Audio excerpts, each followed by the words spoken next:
Having a basement in our home has always been an adventure for my siblings and me. We turned it into our playroom, a place where we could let our imaginations run wild, without the fear of breaking anything valuable. As I got older, the basement became a quieter place, a storage area for old toys and forgotten items. It was a space I rarely visited, especially at night. One evening, however, that changed forever. My parents had gone out for the night, leaving me alone in the house. I was 16, perfectly capable of taking care of myself. I decided to make the most of the evening by watching a movie in the living room. It was a quiet night, the only sounds coming from the soft hum of the refrigerator and the occasional creak of the house settling. I had just settled into the couch with a bowl of popcorn when I heard a faint noise. At first, I thought it was part of the movie, but when I muted the TV, the sound persisted. It was a low, rhythmic thumping, like someone tapping on a door. I strained to listen, trying to pinpoint the source. It seemed to be coming from the basement.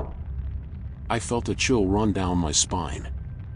The basement was always a bit eerie at night, but I reminded myself that it was just an old house with old house noises. I tried to ignore it, turning the volume back up on the TV. But the thumping continued, growing louder and more insistent. It was as if someone, or something, was trying to get my attention. Curiosity and a growing sense of unease compelled me to investigate. I paused the movie and stood up, hesitating for a moment before grabbing my phone. I walked slowly towards the basement door, my footsteps echoing in the silent house. The door was slightly ajar, and the thumping grew louder as I approached. "Hello?" I called out, my voice sounding small and unsure. There was no response, only the relentless thumping. Taking a deep breath, I pushed the door open and flicked on the light. The narrow wooden stairs creaked under my weight as I descended. The basement smelled of damp earth and old memories, the shadows deep and foreboding.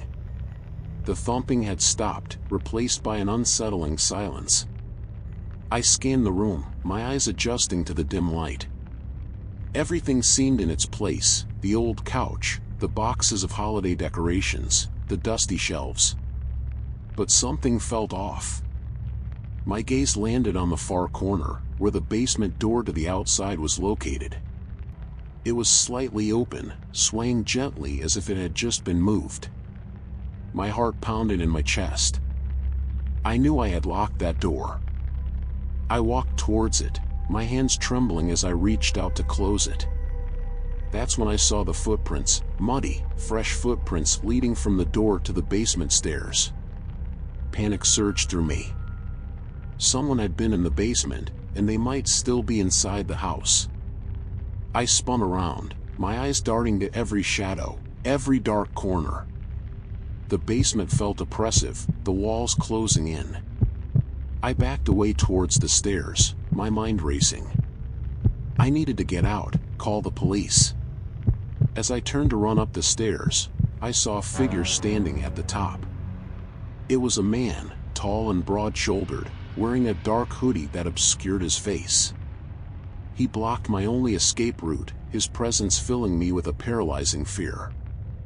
He took a step towards me, and I bolted. I ran deeper into the basement, searching for any place to hide. I dove behind the old couch, my breath coming in ragged gasps. I could hear him descending the stairs, his footsteps slow and deliberate. He was hunting me. I fumbled for my phone, dialing 911 with shaking hands. The operator's voice was a lifeline, and I whispered my situation, trying to stay as quiet as possible. "Stay on the line," she said. "Help is on the way." The intruder's footsteps grew louder, closer. I peeked out from behind the couch and saw him searching the basement, checking behind boxes and peering into dark corners. I ducked back, trying to make myself as small as possible. Minutes felt like hours. The basement light flickered, casting eerie shadows that danced on the walls. I could hear the distant wail of sirens. The intruder seemed to sense the approaching danger.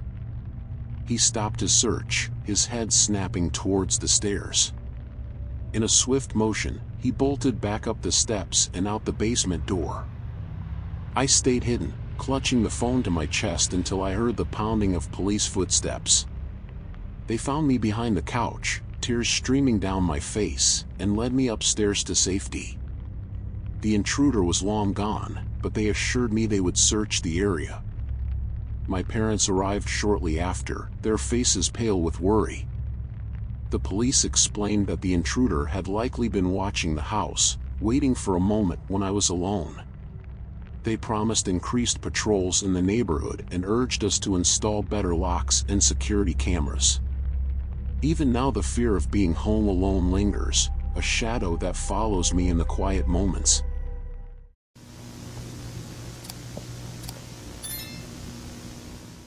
I had never been afraid of thunderstorms before. Growing up in the suburbs, they were a common occurrence, often bringing a sense of coziness as I curled up with a book or movie. But that changed one stormy night when I was left home alone. My parents had gone out of town for the weekend, leaving me in charge of the house. It was supposed to be a quiet, relaxing evening. I had a marathon of my favorite TV shows lined up and a bowl of popcorn ready. The storm began with distant rumbles of thunder, gradually growing louder as the wind picked up, howling through the trees. The rain pelted against the windows, creating a rhythmic, almost soothing, background noise. I was halfway through an episode when I heard a faint knock at the door. I paused the show, straining to listen. The knock came again, louder this time. I glanced at the clock. It was nearly midnight. My heart rate quickened. Who would be knocking at this hour, and in such weather? I decided to ignore it, hoping the person would go away. But the knocking persisted, growing more insistent. I crept to the front window and peeked through the curtain. Through the streaks of rain on the glass, I could make out a shadowy figure standing on the porch. The figure was tall and broad, with a hood pulled low over his face, obscuring his features. Fear gripped me. I debated whether to open the door or stay hidden.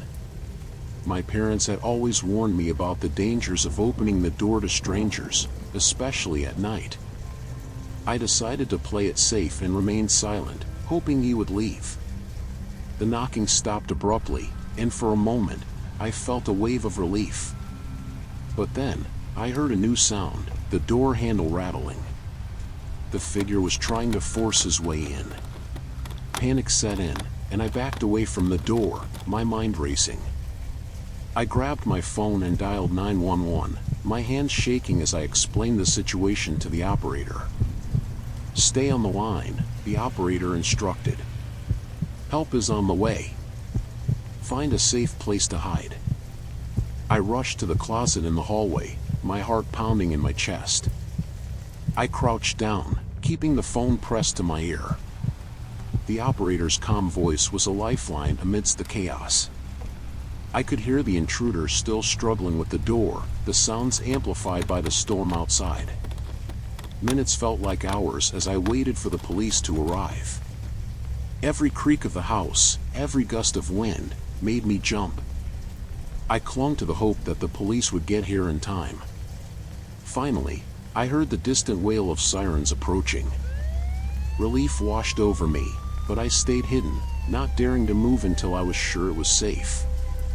The sounds outside shifted, muffled voices, a shout, and then silence. Moments later, there was a knock on the closet door. "It's the police," a voice called. "You're safe now. You can come out." I hesitated, then slowly opened the door.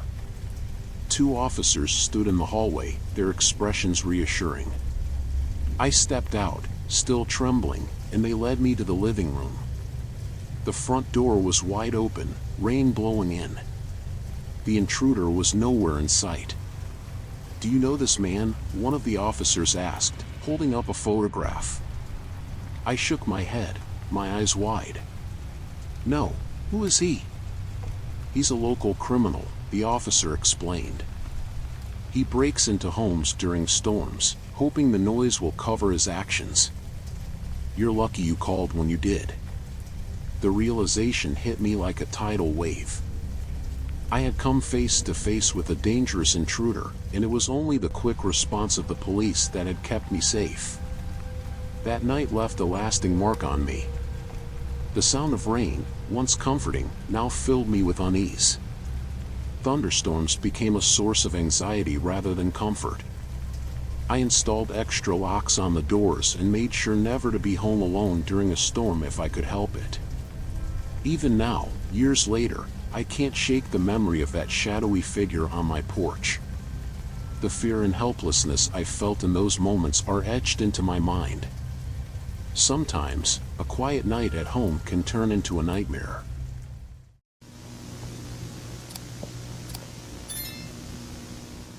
Growing up in a bustling urban apartment building, I often felt a comforting sense of security. There were always people around, the noise of the city filled the air, and I had friends in almost every unit. It was a close-knit community where everyone looked out for one another. But one night, that sense of security was shattered, leaving me with a lingering fear that I carry to this day. It was a typical evening. My parents had gone out for a dinner date, leaving me home alone. I was 13, and they trusted me enough to stay by myself for a few hours. I decided to spend the night playing video games and munching on snacks.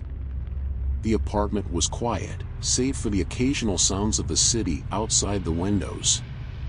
I was deep into a game when I heard a strange noise coming from the hallway. At first, I dismissed it as one of the neighbors. The building was old, and noises were common. But the sound persisted, a soft, rhythmic tapping that sent a chill down my spine. I paused the game and strained to listen.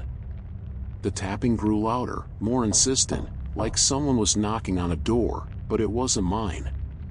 Curiosity got the better of me, and I crept to the front door. I pressed my ear against it, trying to make sense of the sounds. I could hear someone muttering, a low, incomprehensible mumble. My heart began to race. Who could be out there? I peered through the peephole, and my blood ran cold. Standing in the dimly lit hallway was Mr. Davis, the elderly man who lived a few doors down. He was an odd character, always keeping to himself and rarely seen outside his apartment. But tonight, he seemed different, disheveled and frantic.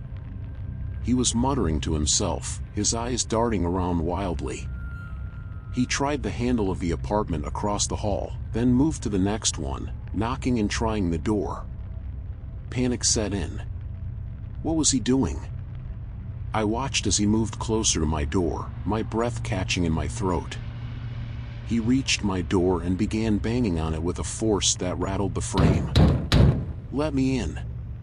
Let me in!" he shouted, his voice filled with desperation and madness. I stumbled back, my mind racing. I needed to call someone, anyone.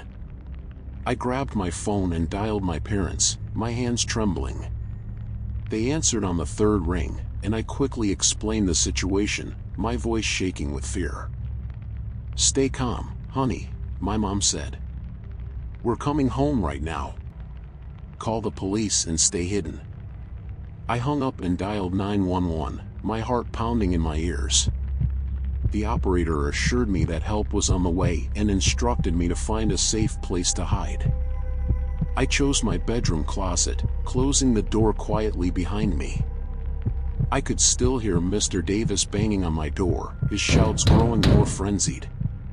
Minutes felt like hours as I waited in the dark, trying to control my breathing. Every sound seemed amplified, the ticking of the clock, the rustling of clothes in the closet, the pounding of my own heart. I could hear the distant wail of sirens, a beacon of hope amidst the terror. The banging stopped suddenly, replaced by muffled voices. I strained to hear, recognizing the authoritative tones of the police. I stayed hidden, not daring to move until I heard a knock on my closet door. "It's the police," a voice called. "You can come out." I hesitated, then slowly opened the door. Two officers stood in the hallway, their expressions calm and reassuring. They led me to the living room, where my parents were waiting, their faces etched with worry and relief. I ran into their arms, tears streaming down my face. The police explained that Mr. Davis had been found in a confused and agitated state. He had a history of mental illness and had apparently been off his medication. They reassured us that he would be taken to a hospital for treatment and that we were safe. From that night on, I became hyper-aware of my surroundings, always on edge when home alone. The sound of footsteps in the hallway would send a shiver down my spine, and the memory of Mr. Davis's wild eyes haunted my dreams. The experience taught me the harsh reality that safety is never guaranteed.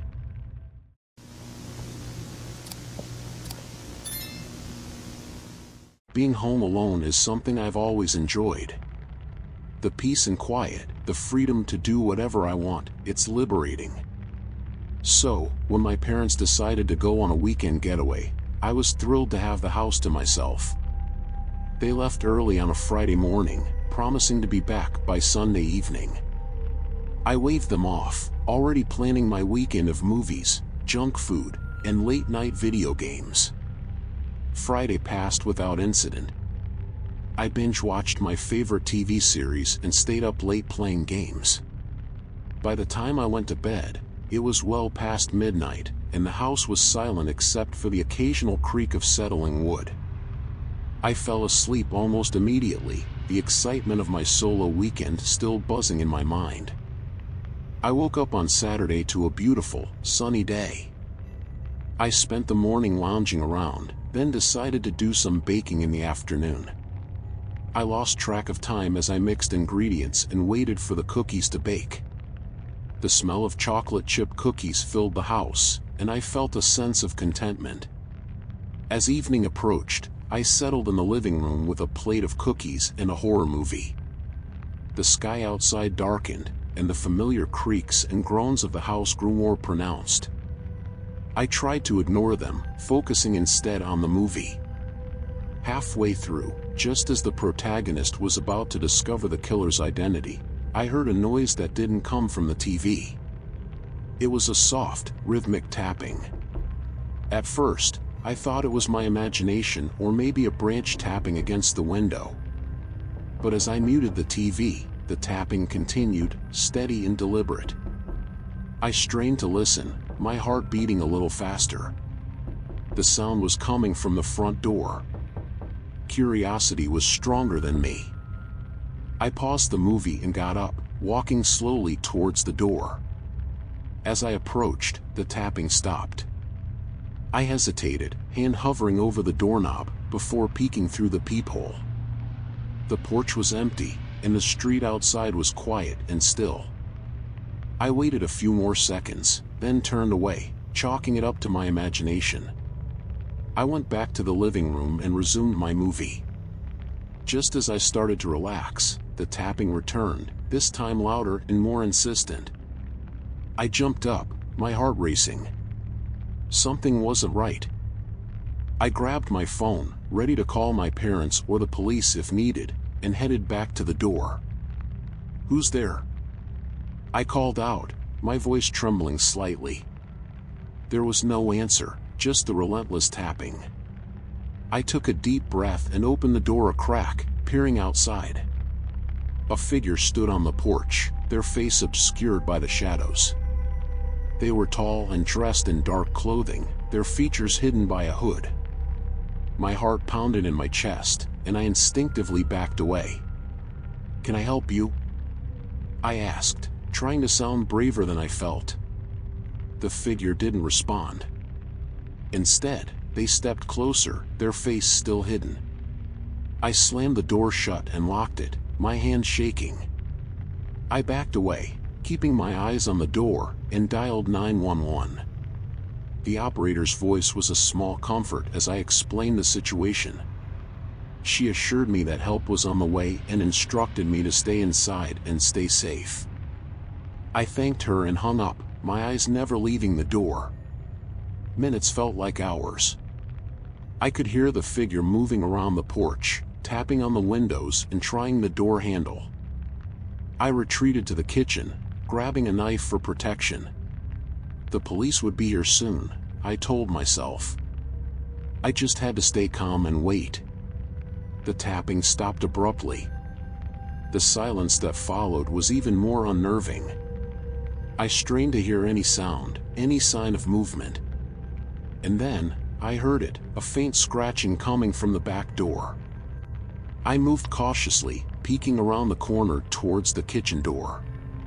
The figure was there, trying to open the door with what looked like a piece of wire. Panic surged through me. I had to keep them out. I rushed to the door, pushing against it and locking it securely. The figure's face was just inches from mine, separated only by the glass pane. I could see their eyes now, dark and intense, filled with an unsettling determination. "Go away!" I shouted, hoping to scare them off. But the figure only pressed harder, the wire slipping into the lock. Sirens blared in the distance, a sound I had never been so relieved to hear. The figure's head snapped up, and they took a step back. I could see the flash of red and blue lights reflecting on the windows, and within moments, the police were at the front door. The figure fled, disappearing into the darkness. I opened the door for the officers, my hands still shaking. They assured me that they would search the area and increase patrols. They took my statement and promised to keep an eye on the house for the rest of the night. My parents returned the next day, concerned and apologetic for leaving me alone. The police had found no trace of the intruder, but they reassured us that they would continue to investigate. The incident left me rattled, my sense of security shattered. Being home alone, once a source of joy and freedom, now filled me with dread. If you enjoyed this video, make sure to subscribe to our channel and hit the like button to stay updated with more spine-chilling tales. And don't forget to check out the video for disturbing fake cop true horror stories, where we delve into frightening encounters with imposter law enforcement officers. These stories will leave you questioning the very people you trust to protect you. See you in the next video.